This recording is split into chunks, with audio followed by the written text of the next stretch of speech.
హరే కృష్ణ హరే కృష్ణ అందరికీ.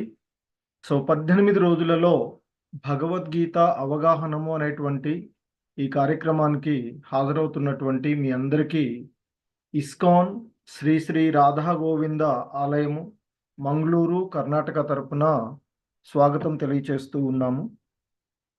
ఇది 18 రోజులలో భగవద్గీతను అవగాహనం చేసుకోవడానికి ఒక పరిచయ కార్యక్రమం. ఎందుకంటే భగవద్గీతను 18 రోజుల్లో పూర్తిగా చదవడం అనేటువంటిది సాధ్యమయ్యేటువంటిది కాదు. కానీ భగవద్గీత ఉద్దేశ్యము, భగవద్గీతలో ఏ అంశాలు కృష్ణ భగవానుడు బోధించారు అనేటువంటి విషయాలను మీకు పరిచయం చేయడానికి ఈ కార్యక్రమాన్ని ఇస్కాన్ శ్రీ శ్రీ రాధా గోవింద ఆలయము మంగళూరు కర్ణాటక ఆ ఆలయ అధ్యక్షులైనటువంటి నామనిష్టదాస ప్రభు డిజైన్ చేసినటువంటి ప్రోగ్రాం. ఎందుకంటే ప్రతి ఒక్కరికి భగవద్గీత ఆధ్యాత్మిక విషయాలను అందించాలి. ఎందుకంటే మానవాళికి మనం చేయగలిగేటువంటి సహాయం వారిని ఆ భగవంతునితో సంధానం చేసేటువంటి విషయం. కాబట్టి ఆధ్యాత్మిక విషయాలలో మనకి అవకాశాన్ని కలిగించటమే గొప్ప ఇది. ఎందుకంటే మానవ జన్మ యొక్క ముఖ్య ఉద్దేశము ఆ భగవంతుణ్ణి అవగాహనం చేసుకోవడం. ఆ విషయంలో ప్రతి ఒక్కరికి, ప్రతి ఇంటికి కృష్ణ చైతన్యము అందాలి అనేటువంటిది చైతన్య మహాప్రభువుల వారి పూర్వ ఆచార్యుల యొక్క ఆకాంక్ష.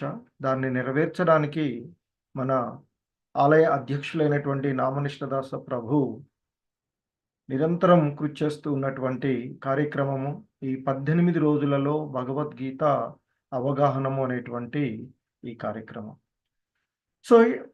మరి భగవద్గీత దాదాపుగా అందరికీ కూడా కొంతవరకు అంటే ఏమిటి, హిందువులుగా ఉన్నటువంటి ఈ భారతదేశంలో ఉన్నటువంటి మనకి భగవద్గీత అనేటువంటిది అందరికీ తెలిసినటువంటిదే. అది విననటువంటి వాళ్ళు సాధారణంగా ఉండేటువంటి అవకాశం తక్కువ. మరి ఈ భగవద్గీత వాస్తవానికి సంస్కృత ఇతిహాసమైనటువంటి మహాభారతం నందు ఒక ఉపాఖ్యానంగా దర్శనమై ఉన్నటువంటిది. అంటే మహాభారతంలో ఒక భాగంగా ఉన్నటువంటిది. మహాభారతంలో 18 పర్వాలుంటే అందులో భీష్మ పర్వంలో కొన్ని అధ్యాయాలుగా ఉన్నటువంటిదే ఈ భగవద్గీత. మరి ప్రస్తుతము కలియుగం వరకు జరిగినటువంటి సంఘటనలన్నిటినీ కూడా ఆ మహాభారతం మనకి తెలియచేస్తూ ఉన్నది.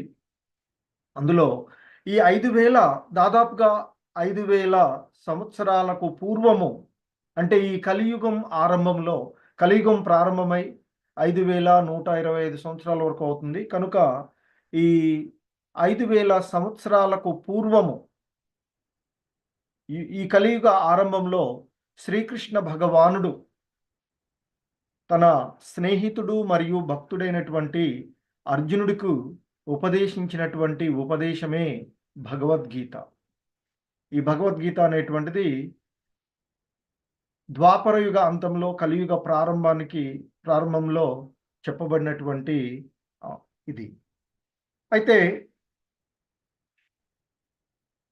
మనకి తెలిసినటువంటి తాత్విక మరియు ధార్మిక సంవాదాలలో అత్యంత ప్రముఖమైనటువంటి ఈ సంవాదము అంటే భగవద్గీత. ఎందుకంటే భగవంతుడు తన భక్తుడు మిత్రుడైనటువంటి అర్జునుడికి బోధించినటువంటి బోధన్ భగవద్గీత. గీత అంటే పాట. ఆ భగవంతుడు బోధించినటువంటి బోధనలు తన మిత్రుడు మరియు శిష్యుడు అయినటువంటి ఆ అర్జునుడికి బోధించినటువంటి బోధనలే భగవద్గీత. అయితే ఇక్కడ ఈ భగవద్గీత ధృతరాష్ట్రుని యొక్క కుమారులు, ముఖ్యంగా దుర్యోధనుడు, దుశ్శాసనులు వారు పాండవుల మధ్య యుద్ధము ప్రారంభం కావడానికి కొద్ది సమయం ముందు కృష్ణ భగవానుడు అర్జునుడికి బోధించినటువంటి బోధనలే ఈ భగవద్గీత.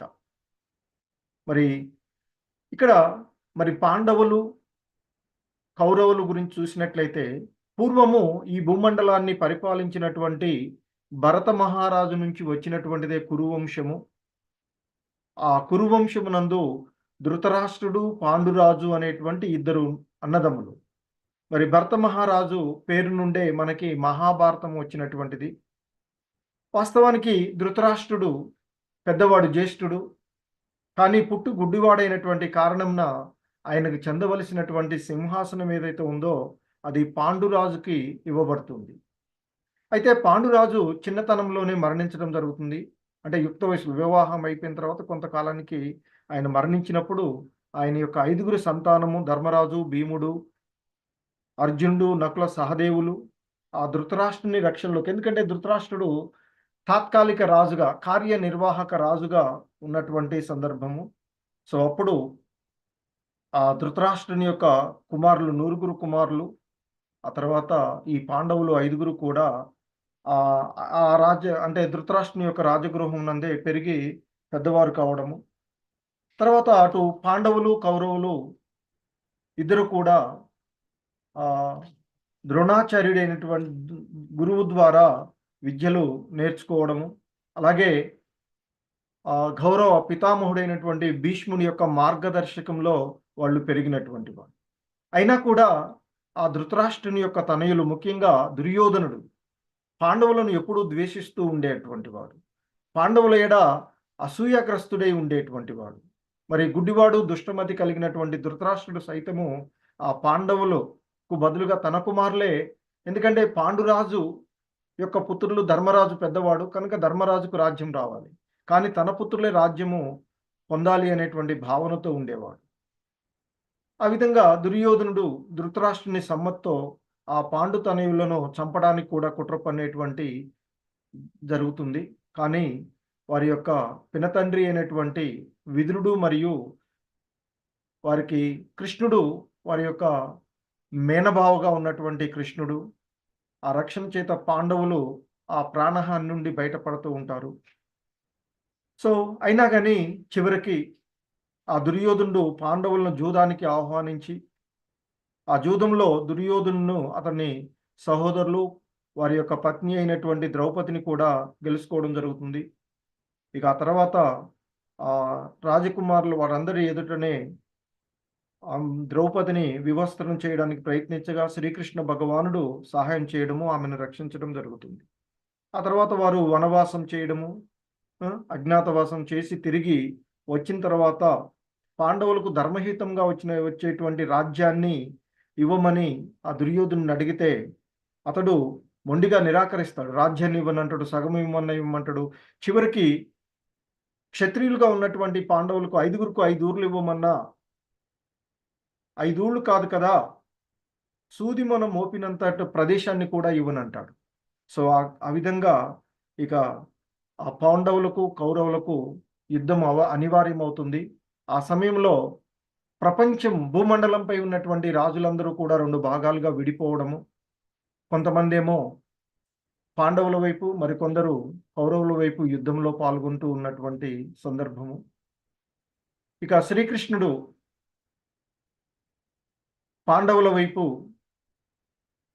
అంటే ఆ కృష్ణుని వారు దుర్యోధనుడు, అర్జునుడు వెళ్ళి అడిగినప్పుడు ఆయన చెప్తాడు, నా సైన్యమంతా ఒకవైపు, నేను ఒక్కడిని ఒకవైపు ఉంటాను, నేను యుద్ధం చేయనంటే అప్పుడు అర్జునుడికి అవకాశం ఇస్తే అర్జునుడు కృష్ణుడినే కోరుకుంటాడు.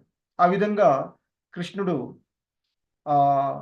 మేటి విలుకాడైనటువంటి అర్జునుడికి రథసారథిగా రావడం జరుగుతుంది.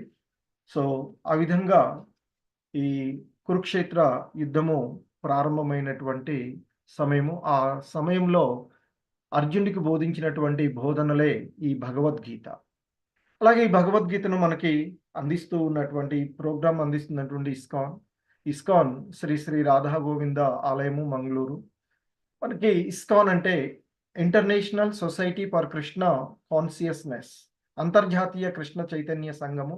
ఇది 1966 జూలైలో యుఎస్ఏలో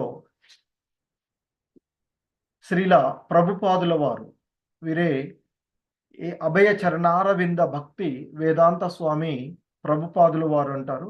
సో వీరి యొక్క బోధనల ఆధారంగా మనము ఈ 18 రోజులు భగవద్గీతను అవగాహనం చేసుకోవడానికి ప్రయత్నం చేస్తాం. వారు బోధించినటువంటి బోధనలు. వీరు 1896 సంవత్సరంలో జన్మించారు. ఆధ్యాత్మిక ఆచార్యులైనటువంటి భక్తి సిద్ధాంత సరస్వతి గోస్వాముల వారి యొక్క శిష్యులు వీరు. వీరు మొదటిసారిగా 1922లో ప్రముఖ భక్తి ప్రచారకులు 64 గౌడీయ వైష్ణవ సంఘాలను స్థాపించినటువంటి భక్తి సిద్ధాంత సరస్వతులు వారిని కలుస్తారు. మొదటిసారి కలిసినప్పుడే వారికి భక్తి సిద్ధాంత సరస్వతులు వారు చెప్తారు. ఆంగ్ల భాషం ద్వారా వేద జ్ఞానమును ప్రచారం చేయమని వారికి ఇచ్చినటువంటి గురువుగారి మాట ప్రకారంగా వీరు 1966 జూలైలో యుఎస్ఏలో అమెరికా సంయుక్త రాష్ట్రాల్లో ఇస్కాన్ సంస్థను స్థాపించడము. అది ఇప్పుడు ప్రపంచవ్యాప్తంగా ఇస్కాన్ మందిరాలను, ఆ తర్వాత ఆయన ప్రపంచవ్యాప్తంగా 108 ఇస్కాన్ మందిరాలను నిర్మించడము, తద్వారా భగవద్గీత, భాగవతం ప్రచారాలను చేయడం జరుగుతూ ఉంటుంది. సో ఇప్పుడు మనం చూస్తూ ఉన్నటువంటి భగవద్గీత ఏదైతే ఉందో, ఇస్కాన్ సంస్థాపక ఆచార్యులైనటువంటి శ్రీల ప్రభుపాదుల వారి యొక్క బోధనలు. భగవద్గీత యథాతథము అనేటువంటి ఈ గ్రంథము నుండి మనము ఈ అంశాలను నేర్చుకోవడానికి ప్రయత్నం చేద్దాము. అలాగే భగవద్గీతకు మూలము గురించి మాట్లాడుకున్నాము. ఆ మూలాన్ని ఇక్కడ మనకి, అంటే భగవద్గీతను అందిస్తున్నటువంటి ఇస్కాన్ సంస్థ, ఆ సంస్థ ఆచార్యులు, సంస్థాపక ఆచార్యులు. అలాగే భగవద్గీత గురించి కొన్ని పరిచయం చూసినట్లయితే, ఇంతకుముందు చెప్పినట్లుగా వ్యాసుడు రచించినటువంటి మహాభారత ఇతిహాసంలో 6వదైనటువంటి భీష్మ పర్వంలో 25వ అధ్యాయం నుండి 42వ అధ్యాయం వరకు 18 అధ్యాయాలుగా భగవద్గీత ఉంటుంది. అలాగే ఈ మహాభారత కథని వ్యాస మహర్షి యొక్క శిష్యుడైనటువంటి వైశంపాయన ముని జనమేజయ మహారాజుకు వివరించినటువంటిది. సో ఇది భగవద్గీత గీతోపనిషత్తుగా కూడా ఉపనిషత్తుల సారంగా చెప్పబడుతుంది. భగవద్గీతలో మొత్తం మనకి కర్మయోగము, భక్తి యోగము, జ్ఞాన యోగము అనే యోగ విధానాలని భగవద్గీత మనకు బోధిస్తూ ఉన్నటువంటిది. ఇక కృష్ణ ద్వైపాయనులుగా చెప్పబడేటువంటి వ్యాసుల వారి మహాభారత గ్రంథంలో శ్రీకృష్ణ అర్జున సంవాదంగా 700 శ్లోకాలను కలిగి ఉన్నటువంటి భగవద్గీత. సో 700 శ్లోకాలు కలిగినటువంటి భగవద్గీత. సో 700 శ్లోకాలు ఉన్నటువంటి భగవద్గీతలో 700 శ్లోకాల్లో ఒక శ్లోకము ఇంతకుముందు చెప్పుకున్నట్లుగా ధృతరాష్ట్రుడు, కురు వంశంలో ఉన్నటువంటి ధృతరాష్ట్రుడు, ఆయన యొక్క వ్యక్తిగత కార్యదర్శి, వ్యాసుల వారి శిష్యుడు అయినటువంటి సంజయుడు 41 శ్లోకాలు, అర్జునుడు 84 శ్లోకాలు, శ్రీకృష్ణ భగవానుడు గీతాచార్యులైనటువంటి కృష్ణుడు బోధించినటువంటి బోధనలుగా 574 శ్లోకాలు ఉన్నటువంటిది ఇది. ఈ మొత్తం 700 శ్లోకాలను 3 విభాగాలుగా చెప్తాము. కర్మయోగము, భక్తి యోగాలు, అలాగే జ్ఞాన యోగాలు. భక్తి యోగాల్లో 6 అధ్యాయాలు కర్మ షట్కాలుగా చెప్తాము. 1 నుండి 6 వరకు ఉన్నటువంటి మొదటి 6 అధ్యాయాలు, ఆ తర్వాత భక్తి యోగాలుగా 7 నుండి 12 వరకు ఉన్న అధ్యాయాలు, ఆ తర్వాత జ్ఞాన యోగాలుగా 13 నుండి 18వ అధ్యాయం వరకు జ్ఞాన యోగాలు. ఇక భగవద్గీత యొక్క మహత్యము చూసినట్లయితే మనకి ఆదిశంకరాచార్యులు ఆ భగవద్గీత యొక్క మహత్యం గురించి మనకి ఈ విధంగా తెలియజేస్తారు. భగవద్గీత ఉపదేశాలను జీవితంలో శ్రద్ధగా అనుసరించేవాడు సమస్త దుఃఖాల నుండి, కేశాల నుండి బయటపడతాడు. అంతేకాకుండా అతని తదుపరి జన్మ ఆధ్యాత్మికమే అవుతుంది అని గీతా మహత్యం తెలియచేస్తూ ఉన్నటువంటి అంశము మనం చూస్తాం.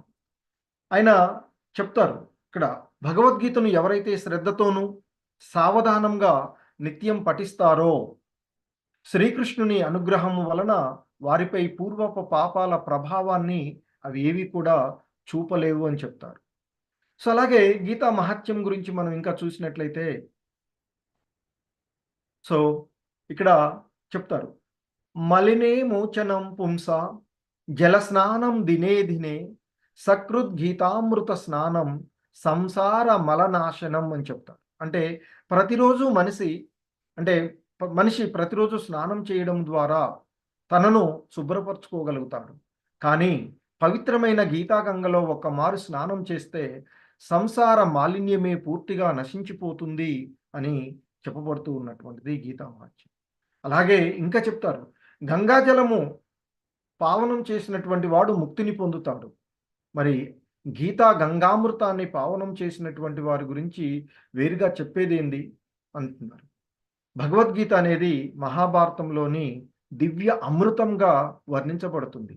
మరి అటువంటి ఆ భగవద్గీత ఆది విష్ణువైనటువంటి శ్రీకృష్ణ భగవానుడి చేత స్వయంగా ఉపదేశితమై ఉన్నది అనేటువంటి విషయాన్ని చెప్తుంది. ఇంకా చెప్తారు భగవద్గీత మహత్యం గురించి. సర్వోపనిషదో గావో దోగ్ధా గోపాలనందనః పార్థో వత్స సుధీర్భోక్త దుగ్ధం గీతామృతం మహత్.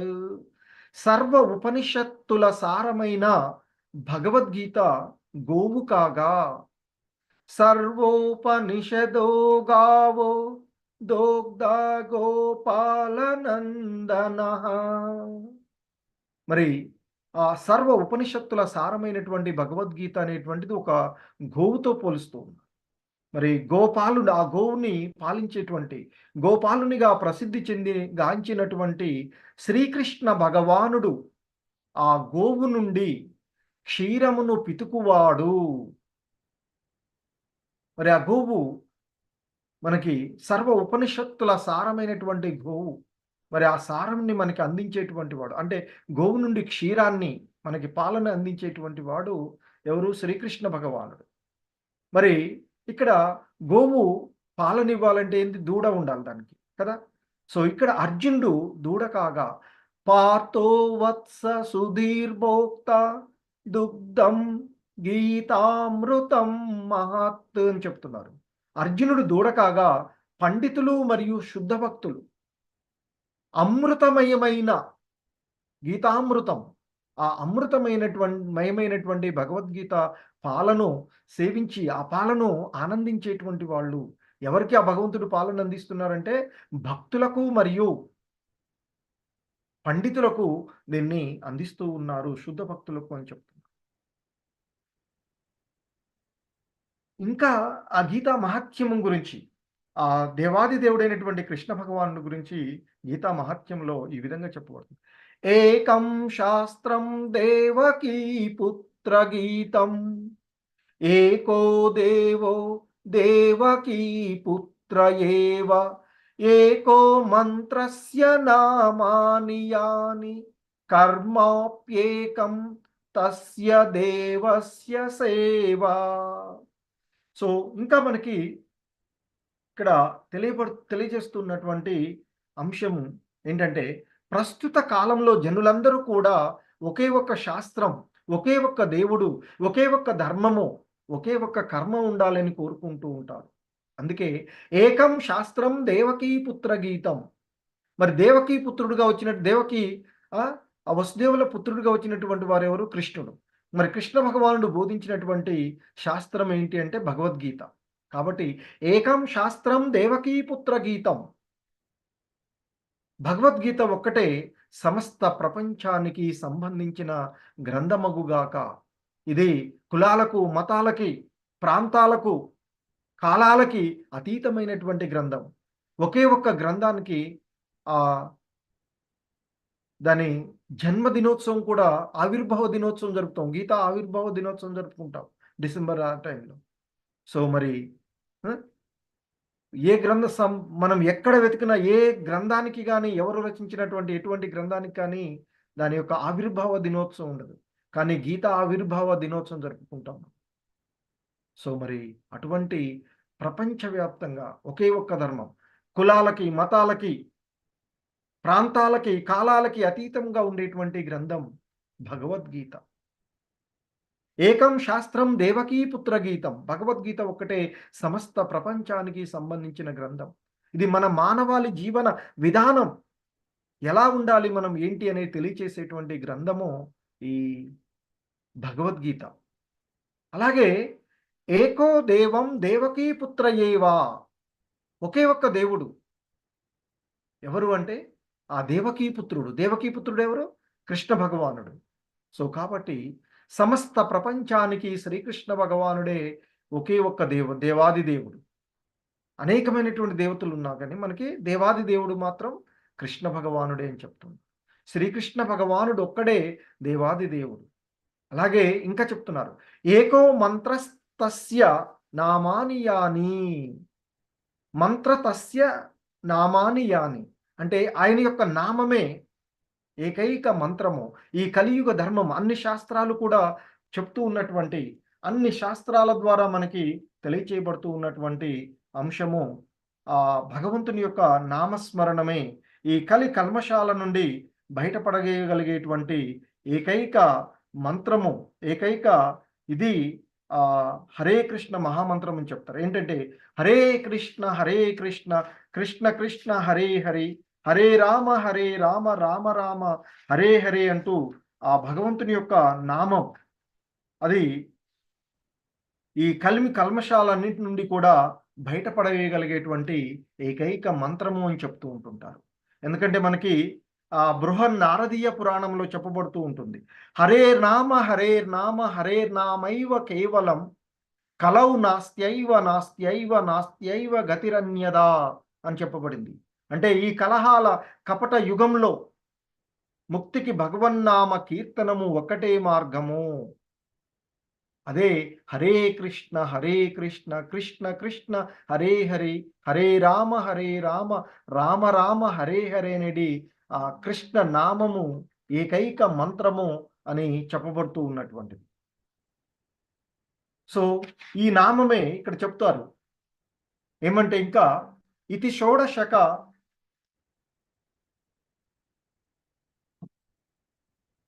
ఇది షోడశకం నామ్నం కలి కల్మష నాశనం నాత పరతరోపాయం సర్వవేదేషు దృశ్యతే అని చెప్పబడింది. ఏంటంటే ఈ హరే కృష్ణ మహామంత్రంపు 16 నామాలే ఏంటంటే హరే కృష్ణ కృష్ణ కృష్ణ హరే హరే, హరే రామ రామ రామ హరే హరే అనేటువంటి 16 నామాలే కలియుగ దృష్ట ప్రభావాన్ని ప్రతిఘటించడానికి ఏకైక మార్గము. అవిద్యా సాగరాన్ని దాటడానికి భగవన్నామ కీర్తనము తప్ప అన్య ఉపాయం లేదని సమస్త వేదాలలో గాంచబడింది అని కలిసంతరణ ఉపనిషత్తులో చెప్పబడినటువంటిది. కాబట్టి శ్రీహరి నామాలను కీర్తించడమే కలియుగానికి యుగధర్మంగా ఉపదేశించబడినటువంటిది. మరి అటువంటి ఈ భగవంతుడు బోధించినటువంటి బోధనలే ఈ భగవద్గీత. అలాగే ఇంకా చెప్తున్నారు కర్మాప్యేకం తస్య దేవస్య సేవ. ఇక అంటే కృష్ణ సేవయే. ఎందుకంటే మానవ జీవితం యొక్క ముఖ్య ఉద్దేశం ఆ భగవంతుణ్ణి అవగాహన చేసుకోవడం, ఆ భగవంతుణ్ణి సేవించడం. సో అది ఇక్కడ కృష్ణ సేవయే ఏకైక కర్మ అనేటువంటిది చెప్పబడింది. అలాగే ఇక భగవద్గీతలో మనకి ఆయన బోధించేటువంటి విషయం చూసినట్లయితే నీవు ఈ దేహానివి కాదు ఆత్మస్వరూపుడవు అనేటువంటి దివ్య ఉపదేశంతో గీతా జ్ఞానము ప్రారంభమవుతుంది. భగవద్గీత ఈ విధంగా ప్రారంభమవుతుంది. అంటే అర్జునుడు నేను యుద్ధం చేయను, నా వారినందరిని చంపుకోవడము వ్యర్థమనిపిస్తుంది అని చెప్పినప్పుడు కృష్ణ భగవానుడు బోధిస్తాడు, ఆత్మజ్ఞానాన్ని బోధిస్తాడు. నీవు దేహాన్నివి కాదు ఆత్మస్వరూపుడవు, ఆత్మ శాశ్వతమైనది అనేటువంటి దివ్య సందేశంతో భగవద్గీత ప్రారంభమవుతుంది. ఇక చివరికి ఆయన అంత్యంగా 18వ అధ్యాయంలో చెప్తారు అన్ని ధర్మాలను త్యజించి కేవలము నన్నే శరణ పొందుము, నేను నిన్ను సకల పాపముల నుండి విముక్తి చేస్తాను, భయపడకు అనేటువంటి చరమ ఉపదేశంతో ముగుస్తుంది భగవద్గీత. మరి ఇటువంటి ఈ భగవద్గీత యొక్క దివ్య ఉపదేశాలను అర్థం చేసుకున్నప్పుడు ఆ తర్వాత కృష్ణ భగవానుడితో దివ్యమైనటువంటి సంబంధాన్ని ఏర్పరచుకునే పద్ధతి మనకి శ్రీమద్ భాగవతంలో చెప్పబడుతూ ఉంది. సో ఈ విధంగా ఆధ్యాత్మికమైనటువంటి విషయాలను మనము తెలుసుకొని ఈ మానవ జన్మ యొక్క ముఖ్య ఉద్దేశాన్ని పరిపూర్ణం చేసుకోవలసినటువంటి అవకాశం.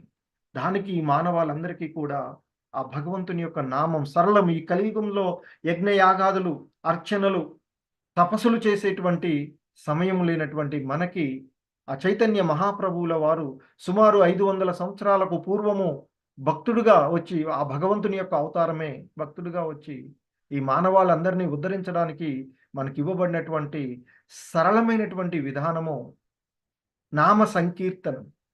సో, దానిని ప్రపంచవ్యాప్తంగా వ్యాప్తి చెందించడానికి ఇస్కాన్ సంస్థని ప్రారంభించి, దాని ద్వారా ఈ ఆధ్యాత్మిక విషయాలను ప్రచారం చేసినటువంటి వారు శ్రీల ప్రభుపాదుల వారు.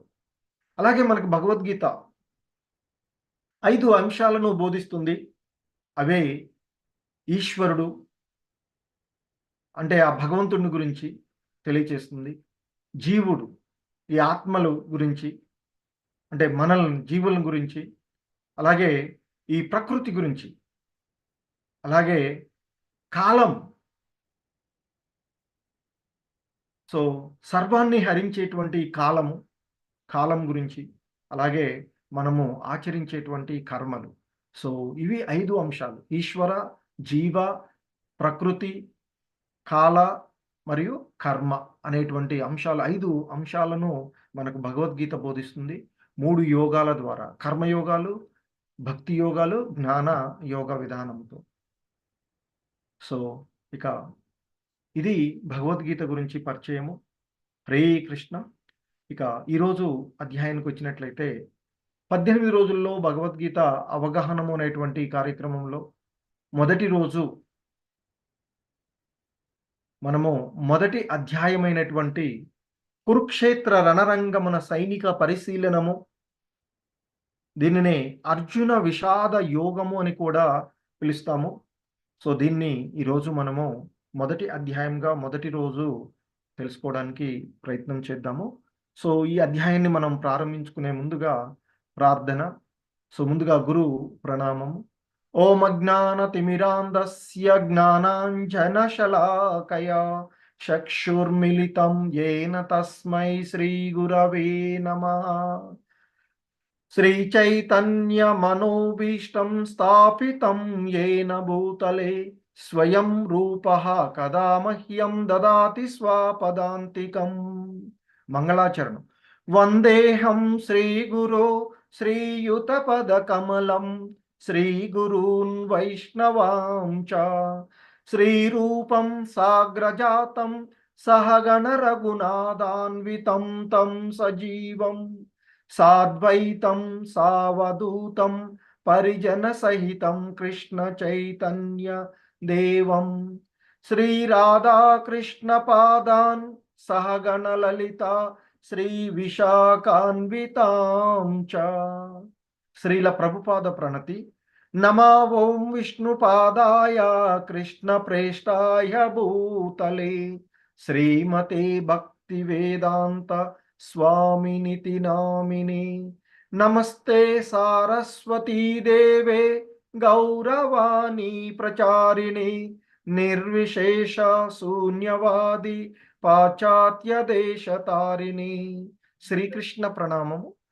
హే కృష్ణ కరుణా సింధో దీనబంధో జగత్పతే గోపేశ గోపికా కాంత రాధా కాంత నమో స్తుతే. రాధా ప్రణామం. తప్త కాంచన గౌరాంగీ రాధే బృందావనేశ్వరి వృషభానుసుతే దేవి ప్రణమామి హరి ప్రియే. వైష్ణవ ప్రణామం. వాంఛాకల్పతరుభ్యశ్చ కృపా సింధుభ్య ఏవ చ పతితానాం పావనేభ్యో వైష్ణవేభ్యో నమో నమః. జయ శ్రీకృష్ణ చైతన్య ప్రభు నిత్యానంద శ్రీ అద్వైత గదాధర శ్రీవాసాది గౌరభక్త బృంద. హరే కృష్ణ కృష్ణ కృష్ణ హరే హరే హరే రామ రామ రామ హరే హరే. సో, మొదటి అధ్యాయమైనటువంటి కురుక్షేత్ర రణరంగమున సైనిక పరిశీలనము అనేటువంటి అధ్యాయంలోని మొదటి శ్లోకము. ధృతరాష్ట్ర ఉవాచ ధర్మక్షేత్రే కురుక్షేత్రే సమవేతాయుయుత్సవః మామకా పాండవాశ్చైవ కిమకుర్వత సంజయ. సో ఇక్కడ ధృతరాష్ట్ర ఉవాచ అంటే ధృతరాష్ట్రుడు పలికెను. ఆ ధృతరాష్ట్రుడు అంటూ ఉన్నాడు, ఓ సంజయ, ధర్మక్షేత్రమైన కురుక్షేత్రమునందు నా తనయులు మరియు పాండురాజు తనయులు యుద్ధము చేయగోరు వారై సమకూడిన పిమ్మట ఏమి చేసిరి అని ఆ ధృతరాష్ట్రుని యొక్క విచారణ ద్వారా ఈ భగవద్గీత ప్రారంభమవుతుంది. సో వాస్తవానికి ఇక్కడ ధృతరాష్ట్రుడు అంటూ ఉంటాడు, ఆ కురుక్షేత్ర రణరంగంలో ఆయన యొక్క కుమారులైనటువంటి కౌరవులు ఇక్కడ వేరు చేశాడు. ఆయన కురుక్షేత్రమునందు నా తనయులు పాండురాజు తనయులు యుద్ధము చేయగోరు వారై సమకూడిన పిమ్మట ఏమి చేసిరి అనేటువంటి అడుగుతూ ఉన్నారు. ఎందుకంటే ఇక్కడ వాస్తవానికి ఆ ధృతరాష్ట్రుని యొక్క ఆ పాండవులు మరియు ధృతరాష్ట్రుని యొక్క తనయులైనటువంటి ఆ కౌరవులు ఒకే వంశానికి చెందినటువంటి వారు. కానీ ఇక్కడ ఆయన వారి యొక్క ఆయన యొక్క కుమారులను మాత్రమే ఆ కురువంశస్థులుగాను వారిని వేర్పరిచి అక్కడ చాలా క్లియర్గా అవుతుంది, నా కుమారులు పాండురాజు కుమారులు అనేటువంటి అడిగినటువంటి అంశము ద్వారా. అలాగే ఇక్కడ ఈ చారిత్రకము మరియు వైదిక ప్రాముఖ్యత కలిగినటువంటి ప్రదేశము ధర్మక్షేత్రం, ఆ కురుక్షేత్రము అనేటువంటి ప్రదేశం. మరి కురుక్షేత్రంలో అది చాలా ప్రాముఖ్యతను కలిగినటువంటి ప్రదేశము. ఆ ప్రదేశానికి వెళ్ళినప్పుడు అక్కడికి వెళ్ళినటువంటి వారి మనసు మారుతుంది, దుర్మార్గులు కూడా మంచివాళ్ళుగా మారుతారు అని. సో అయితే ఇక్కడ మరి యుద్ధం సంధి జరుగుతుందో ఏమో అనేటువంటి ఒక సందేహం ధృతరాష్ట్రుడికి ఉంది. అది ఆయనకి ఇష్టం లేదు. అందుకే అడుగుతూ ఉన్నాడు, అక్కడ ధర్మక్షేత్రమైనటువంటి కురుక్షేత్రమునందు నా తనయులు పాండుతనయులు యుద్ధం చేయగోరి వారై ఏం చేశారు. ఎందుకంటే ఇక్కడ ధృతరాష్ట్రుడు గుడివాడు, పెద్దవాడు కనుక యుద్ధంలో పాల్గొనడం లేదు, అంతఃపురంలోనే ఉన్నాడు.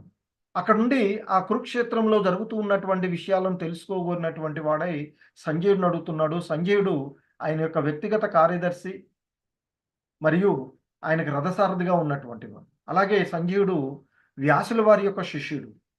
సో భగవంతుని అనుగ్రహం ద్వారా, వ్యాసుడి అనుగ్రహం ద్వారా ఆయనకి ఆ కురుక్షేత్ర యుద్ధంలో జరిగేటువంటి విషయాలన్నింటినీ కూడా హృదయం ద్వారా చూసి చెప్పగలిగేటువంటి విషయాన్ని వ్యాసులు ఆ సంజయుడికి ఇస్తాడు. అందుకే ఆ సంజయుడు అక్కడ జరుగుతూ ఉన్నటువంటి విషయాలన్నీ కూడా చెప్పగలుగుతాడు. సో ఇక్కడ ధృతరాష్ట్రుడు అడిగినటువంటి దాంట్లో ఒకటి సంధి జరగడం కూడదు అనేది, మరొకటి ఆ ధర్మక్షేత్రంలో ధర్మం పాండవుల వైపు ఉన్నది. మరి అటువంటి క్షేత్రము అంటే వ్యవసాయ క్షేత్రంలో వ్యవసాయంలో ఉన్నటువంటి కలుపు మొక్కలను ఏరివేస్తూ ఉంటాడు రైతు. మరి ఇక్కడ రైతు కృష్ణ భగవానుడు, పంట పొలము పాండవులు, ఎందుకంటే వారి వైపున ధర్మం ఉన్నది. కలుపు మొక్కలుగా ఉన్నటువంటి కౌరవులను ఆ కృష్ణ భగవానుడు ఏరివేస్తాడు అనేటువంటి భయం ఒకటి ఉంది. మరొక పక్క కౌరవుల వైపు భూమండలంలో ఉన్నటువంటి రాజుల్లో కొంతమంది ఏమో పాండవుల వైపు, కొంతమంది కౌరవుల వైపు యుద్ధమును వచ్చినప్పుడు భీష్ముడు, ద్రోణాచార్యుడు వంటి గొప్ప యోధులు కౌరవుల వైపు యుద్ధంలో ఉన్నారు. వారి వలన తన కొడుకులు గెలుస్తారనేటువంటి ఒక ఆశ కూడా ధృతరాష్ట్రుడికి ఉంది. ఆ విధంగా ఏం జరుగుతుంది అనేటువంటి ఒక కుతూహలంతో సంధి జరగకూడదు అని, తన కొడుకులు గెలుస్తారేమో అనేటువంటి ఒక రకంగా కృష్ణ భగవానుడు ఉన్నటువంటి భయము, మరొక రకంగా ఆయనకి అక్కడ ఏం జరుగుతుంది అనేటువంటి తెలుసుకోవాల్సినటువంటి కుతూహలంతో అడుగుతాడు. ఆ విధంగా భగవద్గీత ప్రారంభమవుతుంది. ఇక దానికి సమాధానంగా సంజయుడు చెప్తున్నాడు, సంజయ ఉవాచ దృష్ట్వా తు పాండవానీకం వ్యూఢం దుర్యోధనస్తదా ఆచార్యముపసంగమ్య రాజా వచనమబ్రవీత్. సో ఆ సంజయుడు చెప్తున్నాడు, ఓ రాజా అంటే ధృతరాష్ట్రుడిని అంటున్నాడు, ఓ రాజా, పాండుతనయులచే వ్యూహంగా ఏర్పాటు చేయబడిన సైన్యమును గాంచిన పిమ్మట దుర్యోధనుడు తన గురువు ద్రోణాచార్యుడు చెంతకు చేరి ఈ క్రింది విధంగా పలికాడు. ఎప్పుడైతే ధృతరాష్ట్రుడు సంజయుడిని అడిగాడో అక్కడ ఏం జరుగుతుంది అని అక్కడ జరుగుతూ ఉన్నటువంటి విషయాలను చెప్తూ ఉన్నాడు. ఎందుకంటే ఇక్కడ కురుక్షేత్ర యుద్ధ రంగంలో పాండవులు కౌరవుల యొక్క సైన్యాల్లో ఆ పాండవుల యొక్క సైన్యం యొక్క ఏర్పాటుని చూసినటువంటి దుర్యోధనుడు తన గురువు తన వైపున యుద్ధం చేస్తానికి వచ్చినటువంటి ఆ ద్రోణాచార్యుడి దగ్గరికి వెళ్ళాడట. వెళ్ళి పశ్యైతాం పాండుపుత్రానాం ఆచార్య మహతీం చము వ్యూఢాం ద్రుపదపుత్రేణ తవ శిష్యన్న ధీమత. సో ఆ విధంగా వెళ్ళినటువంటి దుర్యోధనుడు ద్రోణాచార్యుడితో అంటూ ఉన్నాడట, ఓ గురువర్య, మీ ప్రియ శిష్యుడు అయిన ద్రుపద పుత్రుడిచే అత్యంత వ్యూహాత్మకంగా నిలుపబడిన ఈ పాండవుల మహాసైన్యాన్ని చూడు అంటూ ఆ దృష్టద్యుమ్నుడు ఆ ద్రుపద పుత్రుడైనటువంటి దృష్టద్యుమ్నుడు పాండవుల వైపున మొదటగా సైన్యాన్ని వ్యూహాత్మకంగా నిలిపినవాడు. సో ఆ విధంగా ఆ విషయాన్ని ద్రోణాచార్యుడి దగ్గరికి వెళ్ళి తెలియచేస్తున్నాడు. ఇలా చెప్పడంలో దుర్యోధనుడికి ఒక ఉద్దేశం ఏంటంటే, ఈ దృష్టద్యుమ్నుడు ద్రుపద పుత్రుడైనటువంటి దృష్టద్యుమ్నుడు ఆ ద్రోణాచార్యుడిని సంహరించడానికి వరంగా వచ్చినటువంటి వాడు ద్రుపదుడికి. అందుకే దృష్టద్యుమ్నుడి చేత ఏర్పరిచిన సైన్యం అనట్లేదు, ద్రుపద పుత్రుడు మీ ప్రియ శిష్యుడు. యాక్చువల్గా ఆ దృష్టద్యుమ్నుడు ద్రోణాచార్యుడిని సంహరించడానికి పుట్టినటువంటి వాడు. అయినా ఆయన దగ్గరికి వెళ్ళి విద్యలు నేర్చుకోవడానికి వెళ్తే ఆయనకు విద్యలు నేర్పుతాడు. అందుకే మీ ప్రియ శిష్యుడు ద్రుపద పుత్రుడిని అత్యంత వ్యూహంగా ఏర్పాటు చేయబడిన పాండవుల సైన్యాన్ని చూడవయ్యా అంటూ గుర్తు చేస్తూ ఉన్నాడు. ఇంకా చెప్తున్నాడు ఆయన, అత్ర సూర మహేశ్వాస భీమార్జున సమాయుధి యుయుధానో విరాటచ్చ ద్రుపదచ్చ మహారథః. సో ఇంకా చెప్తున్నారు ఆయన, ఈ సైన్యమునందు అంటే పాండవుల సైన్యములో భీమార్జునులతో సమానంగా యుద్ధం చేయగలిగినటువంటి శూరులైన ధనుర్ధరులు అనేకులు ఉన్నారు. అందులో యుయుధానుడు, విరాటుడు, ద్రుపదుడు మొదలైనటువంటి వారు మహాయోధులు ఉన్నారు అంటూ ఆ పాండవుల సైన్యాన్ని గురించి చెప్తున్నాడు. ఇంకా చెప్తున్నాడు, దుష్టకేతువు, చేకితాను, కాశీరాజు, పురజిత్తుడు, కుంతిభోజుడు, శైభ్యుడు వంటి శూరులైనటువంటి మహాయోధులు ఆ పాండవ సైన్యమునందు ఉన్నారు అని చెప్తున్నాడు. ఇంకా చెప్తున్నాడు, పరాక్రమంతుడైనటువంటి యుధామన్యుడు, శక్తిశాలి అయిన ఉత్తమౌజుడు, సుభద్రాతనయుడైన అభిమన్యుడు, ద్రౌపది కుమారులు ఉప పాండవులు అంటారు. ద్రౌపది కుమారులు ఆ పాండవ సైన్యములో ఉన్నారు, వీరందరూ మహారథులే అంటూ ఆ దుర్యోధనుడు తన గురువైనటువంటి ద్రోణాచార్యుడితో చెప్తూ ఇంకా అంటున్నాడు. అలా పాండవుల సైన్యాన్ని గురించి పరిచయం చేశాడు. అందుకే మనం కురుక్షేత్ర రణరంగమున సైనిక పరిశీలనము అని అంటాం ఈ అధ్యాయం. ఆ తర్వాత ఇంకా అంటున్నాడు దుర్యోధనుడు ద్రోణాచార్యుడితో, అస్మాకం తు విశిష్టాయే తాన్ని బోధ ద్విజోత్తమ నాయకా మమ సైన్యస్య సంజ్ఞార్థం తాను బ్రవీమితే. ఓ బ్రాహ్మణోత్తమ, నా సేనాబలమును నడుపుటకై ప్రత్యేకంగా యోగ్యులైన నాయకులను గూర్చి మీ కొరకై నేను తెలియచేస్తాను. సో ఇంతకుముందు పాండవుల యొక్క సైన్యం గురించి, పాండవుల సైన్యం ఏర్పాటు గురించి చెప్పి, ఇక మీకోసం నేను నా సేనా బలాన్ని కూడా తెలియచేస్తూ ఉన్నాను మీకోసం అంటూ చెప్తున్నాను. యుద్ధంలో ఎల్లప్పుడూ విజయం సాధించేటువంటి మీరున్నారు. ఎవరిని? ద్రోణాచార్యుని అంటున్నాడు మీరు. అలాగే భీష్ముడు, కర్ణుడు, కృపుడు, అశ్వత్థామ, వికర్ణుడు మరియు సోమదత్తుని తనయుడైనటువంటి భూరిశ్రవుడు వంటి వారు మన సైన్యంలో ఉన్నారు అంటూ ఆయన సైన్యాన్ని గురించి చెప్తూ ఇంకా అంటున్నాడు దుర్యోధనుడు ద్రోణాచార్యుడితో, నా కొరకు తన జీవితములను త్యాగం చేయుటకు సిద్ధపడి ఉన్న వీరులు ఇంకా అనేక మంది ఉన్నారు. వారందరూ పలు విధములైన ఆయుధాలను దాల్చి ఉన్నారు. వారందరూ మరియు యుద్ధ నిపుణతను కలిగి ఉన్నటువంటి వారు అంటూ తన సైన్యాన్ని గురించి ఆ ద్రోణాచార్యుడితో, ఎందుకంటే మొదటగా ద్రోణాచార్యుడి సైన్యాధ్యక్షుడుగా ఉన్నటువంటి విషయం కాబట్టి ఆయనకి తన కౌరవ సైన్యాన్ని గురించి కూడా తెలియచేస్తూ ఉన్నాడు. ఇంకా అంటున్నాడు ఆయన దుర్యోధనుడు ద్రోణాచార్యుడితో, అపర్యాప్తం తదస్మాకం బలం భీష్మాభిరక్షితం పర్యాప్తం త్విధమేస్తేషాం బలం భీమాభిరక్షితం.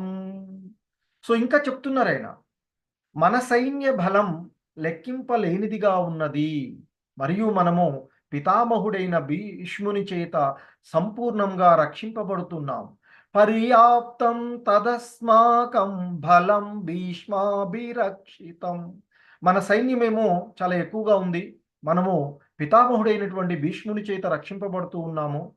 పర్యాప్తం విధమేతేషాం బలం భీమాభిరక్షితం. కానీ ఆ భీముడి చేత జాగ్రత్తగా రక్షింపబడుతూ ఉన్నటువంటి పాండవ సైన్యము పరిమితంగా ఉన్నది అంటూ చెప్తున్నాడు. ఎందుకంటే మొత్తం కురుక్షేత్ర యుద్ధరంగంలో 18 అక్షౌహిణుల సైన్యము వినియోగపడింది అని చెప్తారు, పాల్గొన్నది అని చెప్తారు. అందులో 7 అక్షౌహిణులు మాత్రమే పాండవుల వైపు, 11 అక్షౌహిణులు కౌరవుల వైపు యుద్ధంలో పాల్గొన్నది కనుక వారిది ఎక్కువగా ఉన్నది అనేటువంటి విషయాన్ని ఇక్కడ చెప్తూ ఉన్నారు. అలాగే పాండవులది తక్కువగా ఉన్నటువంటి విషయం. అలాగే 18 అక్షౌహిణులలో ఒక అక్షౌహిణి సైన్యము అంటే 21,870 రథాలపై ఉండేటువంటి రథాలు ఉంటాయట యుద్ధంలో. అలాగే 21,870 ఏనుగులపై నుండి యుద్ధం చేసేటువంటి వాళ్ళు. అలాగే ఇక 65,610 గుర్రాలపై ఉండి యుద్ధం చేసేటువంటి వారు, గుర్రాలు వాటిపై ఉండి యుద్ధం చేసి. ఇక 1,09,350 మంది ఖాళీ సైనికులు, కాలిబాటుతో మామూలు సైనికులు ఉంటారు కదా, ఆర్మీ. సో వాళ్ళు 1,09,350, దాదాపుగా 2,20,000 పైచిలుకు ఒక అక్షౌహిణి అంటే. అటువంటిది 18 అక్షౌహిణుల సైన్యము కురుక్షేత్ర మహాభారత యుద్ధంలో పాల్గొన్నటువంటిది. హరే కృష్ణ.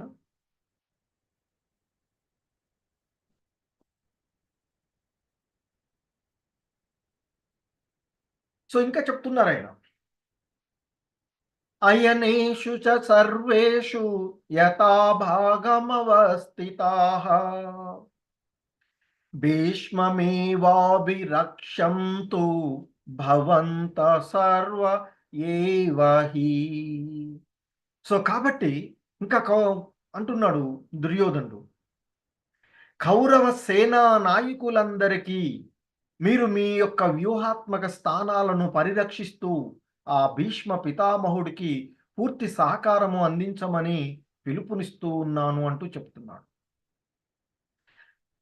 సో ఎప్పుడైతే ఆ విధంగా అన్నాడో అప్పుడు కురువంశ మహా పరాక్రమంతుడు వృద్ధ పితామహుడు అయిన భీష్ముడు తన మనుమడైనటువంటి దుర్యోధనునికి సంతోషం కలిగేలా సింహ గర్జన వంటి ధ్వని కలిగేటట్లుగా తన శంఖాన్ని పెద్దగా పూరించాడట ఆ భీష్మ పితామహుడు.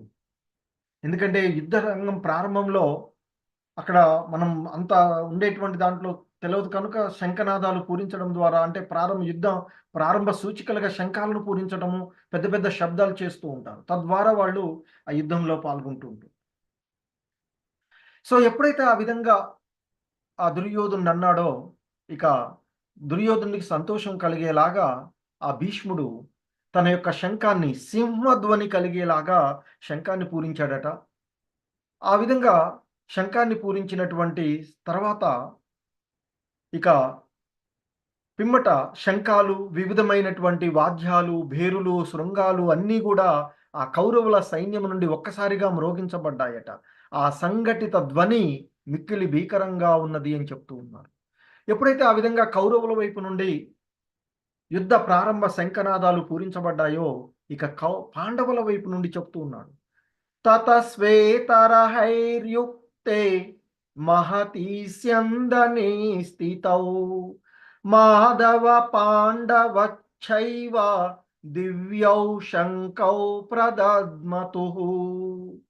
సో ఎప్పుడైతే కౌరవుల వైపు నుండి ఆ విధంగా శంఖనాదాలు పూరించబడ్డాయో అప్పుడు పాండవుల వైపు నుండట తెల్లని గుర్రాలతో కూడిన మహారథంలో కూర్చున్నటువంటి శ్రీకృష్ణుడు మరియు పాండు కుమారుడైనటువంటి అర్జునుడు కూడా తన యొక్క దివ్యమైనటువంటి శంఖాలను పూరించారయ్యా అంటూ సంజయుడు ఇదంతా ధృతరాష్ట్రుడితో చెప్తున్నటువంటిది మనం ఉంటున్నటువంటి ఇవంతా కూడా. సో ఇంకా చెప్తున్నారు, ఆ ఋషికేశుడైనటువంటి కృష్ణ భగవానుడు పాంచజన్యం ఋషికేశో దేవదత్తం ధనంజయ పౌండ్రం దద్మౌ మహాశంకం భీమ కర్మహృకోదర. ఆ ఋషికేశుడైనటువంటి శ్రీకృష్ణ భగవానుడేమో పాంచజన్యము అనేటువంటి శంఖాన్ని పూరించాడట. అర్జునుడేమో దేవదత్త అనేటువంటి శంఖాన్ని పూరించాడట. భీముడు ఆ ఘనంగా భుజించేటువంటి ఆ భీముడు మహాశంఖమైనటువంటి ఆ పౌండ్రం అనేటువంటి మహాశంఖాన్ని పూరించాడట. ఇక యుధిష్ఠరుడు అంటే ధర్మరాజు అనంత విజయము, నకులుడు సుఘోష అనేటువంటి దాన్ని, సహదేవుడేమో మణిపుష్పక అనేటువంటి శంఖాలను పూరించాడట.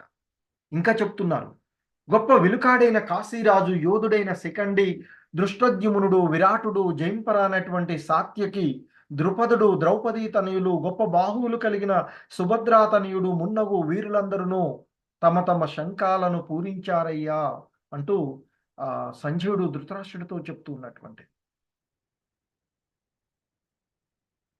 సో ఆ వివిధ శంఖముల ధ్వని భీకరమయ్యను, భూమి ఆకాశాలు దద్దరిల్లినవి, ఆ శంఖారావంలో ధార్తరాష్ట్రుల హృదయాలను బద్దలు చేసినవి. ఆ పాండవుల వైపు నుంచి వచ్చినటువంటి శంఖాలు ఏవైతే ఉన్నాయో ఆ ధ్వనులు నీ యొక్క కుమారుల హృదయాలను బద్దలు చేశాయ్యా ధృతరాష్ట్ర రాజా అంటూ సంజయుడు చెప్తూ ఉన్నాడు. చెప్తూ ఇంకా అంటున్నాడు, ఓ రాజా, అప్పుడు పాండుసుతుడైన అర్జునుడు జెండాపై హనుమంతుని సిహనంగా కలిగి ఉన్న రథంలో గాంధీవము ఎత్తిపట్టి యుద్ధ సన్నద్ధులై ఉన్న దుర్యోధనాదులను చూసి శ్రీకృష్ణుడితో ఇలా అన్నాడు అంటూ ఆ కురుక్షేత్ర రణరంగంలో జరుగుతూ ఉన్నటువంటి విషయాలను సంజయుడు ధృతరాష్ట్రుడితో తెలియచేస్తున్నాడు. సో ఎప్పుడైతే ఆ విధంగా శంఖాలన్నీ పూరించబడ్డాయో ఆ తర్వాతట ఆ పాండుసుతుడైనటువంటి పాండురాజు కుమారుడైనటువంటి అర్జునుడు తన రథం పైన రథం యొక్క జెండా పైన హనుమంతుని సిహనంగా, జెండాపై కపిరాజు అంటుంటాం కదా, సో ఆ హనుమంతుని సిహనంగా కలిగి ఉన్నటువంటి రథములో అర్జునుడు తన గాంధీవాన్, తన ధనస్సు అయినటువంటి ఆ గాంధీవాన్ని ఎత్తిపట్టి ఆ యుద్ధ సన్నద్ధులైనటువంటి దుర్యోధనాదులను చూసి ఈ విధంగా అన్నాడయ్యా అని చెప్తున్నా. సో ఇక్కడ ఈ విధంగా వివరించబడినటువంటి వాటిలో మనకి చెప్తూ ఉంటారు, పాండవుల వైపున విజయ సంకేతాలు ఎక్కువగా ఉన్నాయని చెప్తారు. ఎందుకంటే ఒకటి, ఆ పాండవుల వైపు ధర్మ సంరక్షకుడైనటువంటి కృష్ణ భగవానుడు ఉన్నాడు. పాండవుల వైపు ధర్మం ఉంది, వారి వైపు ఆ దేవాది దేవుడు ఉన్నాడు. అలాగే కృష్ణ భగవానుడు ఎటువైపు ఉంటే లక్ష్మీమాత అటువైపు ఉంటుంది, విజయం అటువైపే ఉంటుంది. అలాగే ఆ ప్రదేశం కూడా తీర్థస్థానం, కురుక్షేత్రము అనేటువంటి గొప్ప ప్రదేశము. అలాగే ఇంతకుముందు చెప్పినట్లుగా ఆ అర్జునుడి యొక్క రథం పైన హనుమంతుడు చిహ్నంగా ఉండడం, అది కూడా విజయ సంకేతంగా చెప్తారు. త్రేతాయుగంలో శ్రీరామచంద్రుడితో ఉండి శ్రీరామచంద్రుడికి విజయాన్ని అందించినటువంటి వాడు అర్జునుడు. అలాగే పాండవుల వైపున పూరించబడినటువంటి శంఖాలన్నీ కూడా దివ్యమైనవి. అలాగే అర్జునుడు వాడుతూ ఉన్నటువంటి రథం ఏదైతే ఉందో అది ఆయనకి అగ్నిదేవుడు ఇచ్చినటువంటి రథము. అలాగే ముఖ్యంగా ఎప్పుడైతే పాండవుల వైపు నుండి శంఖనాదాలు పూరించబడ్డాయో కౌరవుల యొక్క హృదయాలన్నీ కూడా బద్దలైనవిగా చెప్పాడు.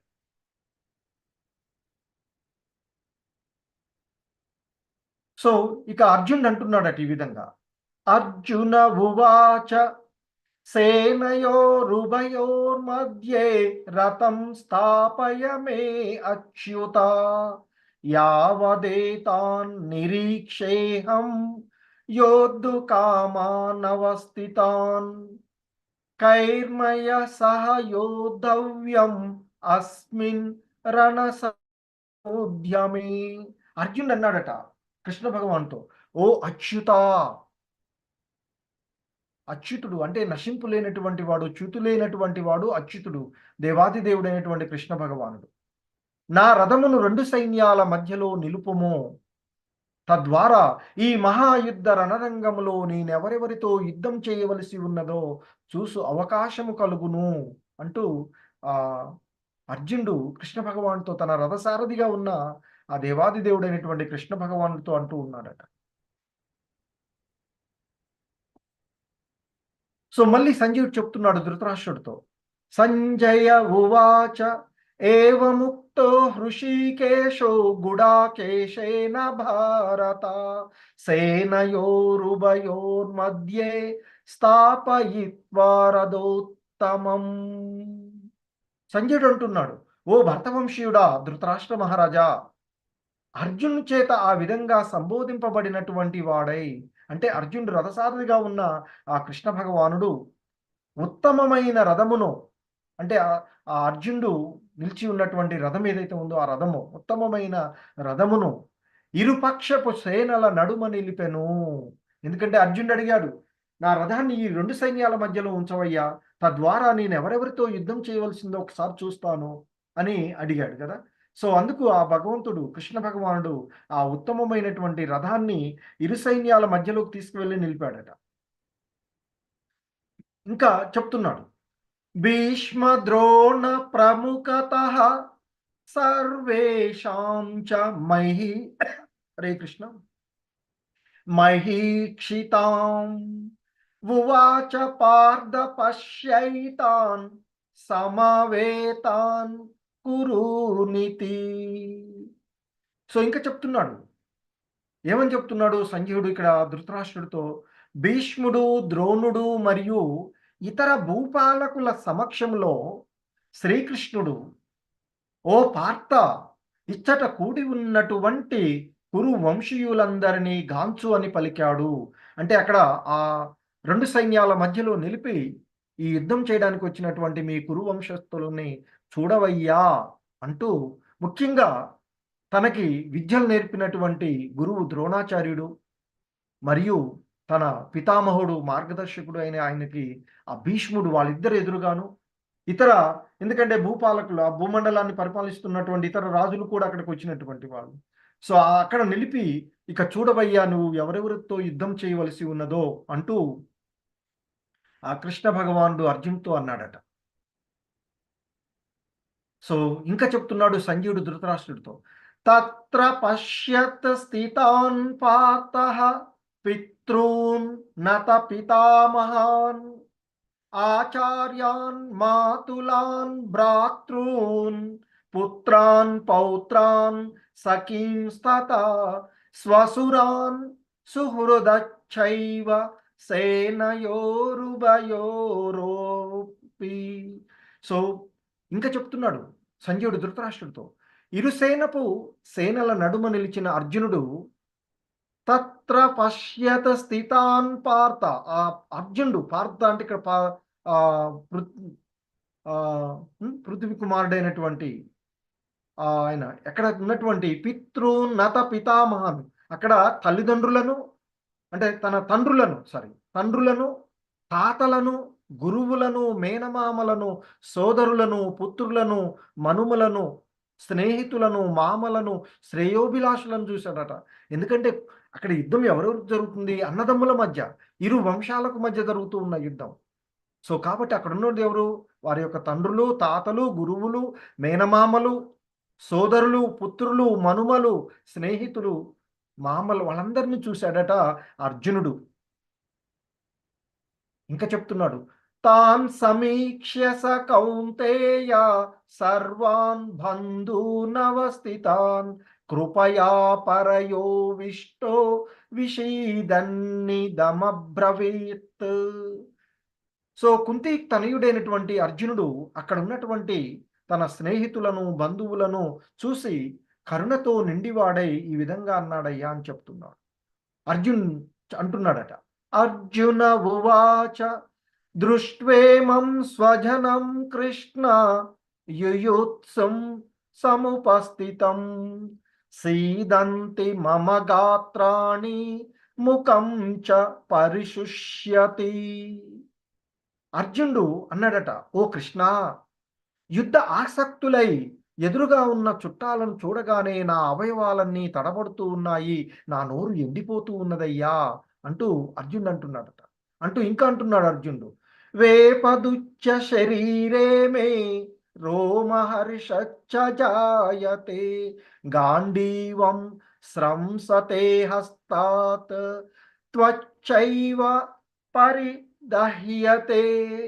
నా దేహమంతా కంపిస్తూ ఉన్నదయ్యా, నాకు రోమాంచితమవుతూ ఉన్నది, గాంధీవం నా చేతిలో నుంచి జారిపోతూ ఉన్నది, నా చర్మము మండిపోతూ ఉన్నది అంటూ ఆయనకి కలుగుతూ ఉన్నటువంటి ఆ భావోద్వేగాలు, ఆ గురువులు, అక్కడ ఉన్నటువంటి బంధువులందరిని చూడగానే మోహానికి గురి అయ్యి స్ట్రెస్‌కి గురైనటువంటి వాడు అర్జునుడు. సో, ఆ విధంగా ఆయనకి ఆయన దేహమంతా కంపించడము, రోమాలు నిక్కరపరుచుకోవడం, చేతిలో ఉన్న వస్తువు జారిపోతూ ఉన్నటువంటిది, చర్మం ఎండిపోతూ ఉన్నటువంటి స్థితిని గురించి చెప్తూ ఉన్నాడు. ఇంకా అంటున్నాడాయన, ఓ కృష్ణా! ఇప్పుడు నేను ఇక్కడ ఏమాత్రము నిలబడలేకపోతూ ఉన్నానయ్యా. నన్ను నేను మర్చిపోతూ ఉన్నాను. నా మనసు చలించుతూ ఉన్నది. ఓ కృష్ణా! ఓ కేశ సంహారి! కేవలము అశుభ శకునాలే నాకు కనబడుతూ ఉన్నాయి అంటూ చెప్తున్నాడు. సాధారణంగా మనం స్ట్రెస్‌కి గురైనప్పుడు మన అవయవాలన్నీ కంపించడము, నోరు ఎండిపోవడము, దేహం మొత్తం కంపించడము, ఎంట్రుకలు నిక్కరపరుచుకోవడము, చేతిలో ఉన్న వస్తువులు జారిపోవడము, చర్మం వేడి కావడము, మన కింద ఉన్న నేలంతా తిరుగుతూ ఉన్నట్లుగా మనసు మర్చిపోయేటువంటి స్థితిని మనము చూస్తూ ఉంటుంటాం. సో, ఇక్కడ అర్జునుడు అనుభవిస్తూ ఉన్నటువంటి స్థితి కూడా ఈ విధంగానే ఉన్నది అని చెప్తుంది. ఇక అంటున్నాడు అర్జునుడు, నచ శ్రేయోనుపశ్యామి హత్వా స్వజన మాహవే నకాంక్షే విజయం కృష్ణ నచ రాజ్యం సుఖాని చ. సో ఇక అంటున్నాడు ఆ అర్జునుడు కృష్ణుడితో, ఓ కృష్ణ, ఈ యుద్ధంలో నా వారినందరినీ చంపుకోవడం ఏ విధంగా శ్రేయస్సు అవుతుందయ్యా, నేను తెలుసుకోలేకుండా ఉన్నాను. కావున నకాంక్షే విజయం కృష్ణ నచ రాజ్యం సుఖాని చ. కావున తదుపరి వచ్చేటువంటి విజయం కానీ, దాని వలన వచ్చే రాజ్యం కానీ, ఆ రాజ్యం వల్ల వచ్చేటువంటి సుఖాలు గాని నాకు అక్కర్లేదయ్యా అంటూ అర్జునుడు అంటూ ఉన్నటువంటి స్థితిని చెప్తున్నారు. సో ఇంకా చెప్తున్నారాయన, ఓ గోవిందా! మేమెవరి కొరకు రాజ్యమును, సుఖమును, చివరికి జీవనమును కూడా కోరుచున్నామో వారందరూ ఈ యుద్ధరంగమున సన్నద్ధులై నిలిచి ఉండగా, ఆ రాజ్యాదుల వలన మాకు ఏమి ప్రయోజనము? మేము మరి ఈ రాజ్యాన్ని పొంది ఏం చేస్తాము? సాధారణంగా మనం ఎవరివైనా ఏదైనా గొప్పగా పొందితే మన బంధువులకు, మన స్నేహితులకు చెప్పుకుంటాం మన గొప్పల గురించి, మనం ఏదైనా సాధిస్తే. కాబట్టి ఆయన అంటున్నాడు, మేమెవరి కొరకు రాజ్యమును, సుఖమును, చివరికి జీవనమును కూడా కోరుతూ ఉన్నామో అటువంటి వారందరూ ఈ యుద్ధరంగంలో యుద్ధం చేయడానికి వచ్చారయ్యా. కాబట్టి వారందరూ చనిపోగా వచ్చేటువంటి ఈ రాజ్యాదుల వలన మాకెటువంటి ప్రయోజనం వస్తుంది? ఓ మధుసూదన! గురువులు, పుత్రులు, తాతలు, మేనమామలు, మామలు, మనుమళ్ళు, తండ్రులు, పుత్రులు, భావమరుదులు ఇంకను ఇతర బంధువులందరూ తమ తమ ప్రాణాలను మరియు సంపదలను విడిచిపెట్టడానికి సిద్ధులై నా ఎదుటగా నిలబడి ఉన్నారు కదయ్యా! వారు నన్ను చంపగోరినా నేనెందుకు వారిని చంపాలయ్యా? ఓ జనార్దన! కేవలము ఈ భూలోక రాజ్యాన్ని అటుంచి ముల్లోకాలపైన, అంటే మనం ఉండేటువంటి ఈ భూలోకము, కింద లోకాలు, ఉన్నతమైనటువంటి లోకాలు, ఈ ముల్లోకాలు రాజ్యాధిపత్యం వచ్చినా నేను వారితో యుద్ధం చేయడానికి సిద్ధంగా లేను. ధృతరాష్ట్రుని పుత్రులు చంపడం వలన మేమెట్టి ఆనందాన్ని పొందగలము అంటూ ఆ అర్జునుడు కృష్ణుడితో అంటూ ఉన్నాడు. సో ఇంకా చెప్తున్నాడు. మరి ఎందుకంటే అలా అన్నప్పుడు కృష్ణుడు అన్నుంటాడు, వారు ఇన్ని దుర్మార్గాలు చేస్తే ఇంకా నువ్వు ఉంటున్నావు అని. అందుకే అంటున్నాడు, ఇటువంటి దుర్మార్గులను చంపినా మాకు పాపమే కలుగుతుందయ్యా. కనుక ధృతరాష్ట్రుని పుత్రులను మరియు బంధువులను చంపడం మాకు తగదు. ఓ మాధవా! సంబంధీకులను చంపుకోవడం వల్ల కలిగే లాభమేమిటి? మేము ఎలా సుఖంగా ఉండగలము? అంటూ ఆహ్, అర్జునుడు కృష్ణ భగవానుడితో చెప్తూ ఉన్నటువంటి విషయం. ఎందుకంటే సాధారణంగా మనకి శాస్త్రాల్లో చెప్తూ ఉంటారు, ఎవరైతే విషాన్ని పెడతారో, ఎవరైతే ఇతరుల ఇళ్లకు నిప్పు పెడతారో, ఎవరైతే ఆ మారణాయుధాలతో ఇతరులపై దాడి జరుపుతారో, ఎవరైతే ఇతరుల యొక్క సంపదలను కొల్లగడతారో, ఎవరైతే ఇతరుల యొక్క ఆస్తులను ఆక్యుపై చేస్తారో, ఎవరైతే ఇతరుల భార్యలను కిడ్నాప్ చేస్తారో, వారందరూ కూడా దుష్టులుగానే చెప్పబడుతూ ఉంటారు. ఆకతాయిలుగా చెప్పబడతారు. అటువంటి వాళ్ళని వెంటనే శిక్షించాలి అని శాస్త్రాలు చెప్తూ ఉన్నాయి. మరి కౌరవులు పాండవులకు విషం పెట్టారు. లక్క ఇంట్లో ఉండి తగలబెట్టడానికి ప్రయత్నం చేశారు. అనేక సార్లు ఆయుధాలతో దాడి చేశారు. వాళ్ళ సంపదలను కొల్లగొట్టారు. వారికి రావాల్సిన రాజ్యాన్ని ఇవ్వలేదు. ద్రౌపదిని అవమానపరిచారు. ఈ 6 రకాలైనటువంటి దుర్మార్గపు చర్యలు చేసినారు కనుక కౌరవులు దుర్మార్గులుగానే చెప్పబడుతూ ఉన్నటువంటి. సో, ఇంకా అర్జునుడు అంటూ ఉన్నాడు కృష్ణుడితో, "ఓ జనార్దన! రాజ్యకాంక్షాపరులైన కౌరవులు వంశనాశనము, మిత్రద్రోహం వల్ల కలిగే పాతకాన్ని వాళ్ళు గ్రహించలేకపోతున్నారు. కానీ వంశక్షయం వల్ల వచ్చే దోషాన్ని బాగా తెలిసిన మనమైనా ఆ పాపం నుండి ఎందుకు తప్పుకోకూడదు అంటూ, ఈ యుద్ధాన్ని మనమైనా ఎందుకు ఆపకూడదు అంటూ ఆప్ ఇక ఆ మోహంలో ఆ అర్జునుడు కృష్ణుడితో అంటూ ఉన్నటువంటి విషయాలవి. ఇంకా చెప్తున్నాడాయన, కులక్షయే ప్రణశ్యంతి కులధర్మా సనాతనాః ధర్మే నష్టే కులం కృత్స్ననం అభివ్యత్యతు. సో, ఇక్కడ చెప్తున్నాడాయన. ఆహ్, ఏమని? వంశనాశనంతో ప్రాచీన కులధర్మాలు నశిస్తాయి. కులక్షయే ప్రణశ్యంతి కులధర్మ సనాతనః అంటున్నారు.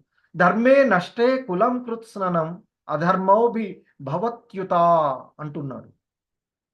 సో, కులధర్మాలు నశించి వంశమంతటా అధర్మము అలుముకుంటుంది కృష్ణ అంటూ అర్జునుడు అంటూ ఉన్నాడు. సో, ఇంకా చెప్తున్నాడాయన. ఓ కృష్ణ! వంశమునందు అధర్మము ప్రబలిపోయింటం వలన కులస్త్రీలు చెడిపోతారు. ఓ వృష్ణివంశ సంజాతుడా! అట్టి కులస్త్రీలు పతనం వలన అవాంఛిత సంతానము వృద్ధి నొందుతుంది అని చెప్తున్నాడు. సో, ఇంకా చెప్తున్నాడాయన. సంకరో నరకాయైవ కులజ్ఞానం కులస్య చ పతంతి పితరో హేషాం లుప్తపిండోదక క్రియాః. అవాంఛిత సంతానము పెరుగుట వలన వంశమునకు వంశాసారమునకు వంశాసారమును నాశనం చేసిన వారికి కూడా నరకము ప్రాప్తించును. పిండోదక క్రియలు ఆపివేయబడిన కారణంగా అట్టి వంశములకు చెందిన పూర్వీకులు కూడా పతనము చెందుతారు అంటూ చెప్తున్నారు. సో, కాబట్టి అలా యుద్ధంలో అందరూ కూడా మరణించినట్లయితే, ధర్మాన్ని సక్కంగా చెప్పేటువంటి వాళ్ళు మరణించినట్లయితే కులక్షయం జరుగుతుంది. వంశనాశనం జరుగుతుంది. తద్వారా అధర్మం పెరిగిపోతుంది. వంశాచారం నాశనం అవుతుంది. అలా వంశాచారం నాశనం వల్ల నరక ప్రాప్తి కలుగుతుంది. అలాగే ఆ వంశంలో సక్రమమైనటువంటి విధానం లేకపోవడం వల్ల పిండోదక క్రియలు ఆపివేయబడతాయి. అట్టి కారణంగా పూర్వీకులు కూడా పతనం చెందుతారయ్యా అంటూ చెప్తుంది. సో, ఇంకా చెప్తున్నారాయన. దుష్టచర్యల చేత కులాచారములు నశింపజేసి అవాంఛనీయ సంతానమునకు కారణమైనటువంటి వాళ్ళు పాపకర్మల చేత అన్ని రకముల కులధర్మాలు మరియు జాతి ధర్మాలు నాశనమైపోతాయి అంటూ చెప్తూ ఉన్నారు. సో, చెప్పి ఇక అంటున్నాడు. యది మామ ప్రతీకార మశస్త్రం శస్త్ర ప్రాపానయః దార్తరాష్ట్రరణే హన్యో స్తన్మే క్షేమతరం భవేత్. సో, ఇంకా అంటున్నాడు అర్జునుడు. ఓ కృష్ణ! నిరాయుధుడను మరియు ప్రతీకారము చెయ్యనివాడను అయిన నన్ను శస్త్రధారులైన ధృతరాష్ట్రుని కుమారులు రణరంగమునందు వధించినచో అది నాకు మంచే అవుతుంది అంటూ ఆయన, ఇక నేను నిరాయుధుడను అంటే ఆయుధం పట్టను, యుద్ధం చెయ్యను, ప్రతీకారం ఎవరిని నేను ప్రతిఘటించను. అయినా ఆయుధాలు ధరించినటువంటి ఆ దుర్యోధనుడి యొక్క దుర్యోధనాదులు, ఆ ధృతరాష్ట్రుని కుమారులైనటువంటి దుర్యోధనాదులు ఈ యుద్ధరంగంలో నన్ను సంహరించినా పర్వాలేదు, కానీ నేను యుద్ధం చెయ్యనయ్యా అంటూ అర్జునుడు ఆ రథంలో కూర్చుండిపోయినటువంటి విషయాన్ని చెప్తున్నాడు. సో, సంజయుడు ఇంకా చెప్తున్నాడు ధృతరాష్ట్రుడితో. సంజయ ఉవాచ ఏవముక్త్వార్జున సంఖ్యే రథోపస్థ ఉపావిశత్ విసృజ్య సచరం చాపం శోక సంవిఘ్న మానసః. రణరంగమునందు అర్జునుడు ఈ విధంగా పలికి తన ధనుర్బాణాలను పక్కన పడవేసి దుఃఖం చేత కల్లోలితమైన మనసు కలవాడై రథంలో కూర్చుండిపోయాడు అంటూ చెప్తున్నాడు. సో ఈ విధంగా ఈ కురుక్షేత్ర రణరంగంలో సైనిక పరిశీలనము అనేటువంటి లేదా అర్జున విషాద యోగము అనేటువంటి మొదటి అధ్యాయము ఇస్కాన్ వ్యవస్థాపక ఆచార్యులైనటువంటి శ్రీల ప్రభుపాదుల వారి యొక్క భావం ద్వారా మనము ఈ మొదటి అధ్యాయాన్ని చూసినటువంటిది. సో రేపు రెండవ అధ్యాయము. వాస్తవానికి భగవద్గీత బోధనలు, భగవంతుని యొక్క బోధనలు ఆ రెండవ అధ్యాయంతోనే ప్రారంభమవుతాయి. ఇదంతా దీనికి ఆ భగవంతుడు భగవద్గీతను బోధించడానికి కారణమైనటువంటి పరిస్థితులు మాత్రమే మనం ఇక్కడ చూసినటువంటి. సో హరే కృష్ణ, అందరికీ ధన్యవాదాలు. సో ఎవరికైనా